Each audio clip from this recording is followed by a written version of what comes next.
Right, okay, first things, just turn the ignition on.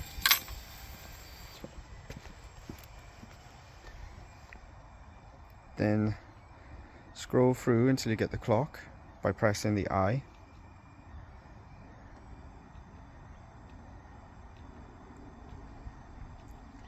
Okay, once the clock is on, hold the I button down.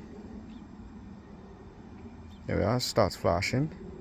Now you can press the button all the way around until you get the right time. Just remember that's a 24-hour clock. So 10. Hold it down, and then you can change the minutes. I wasn't quick enough there. So let's try again. Hold it down again. Now change the minutes by pressing the button. Once you're happy with the time, hold it down. Done.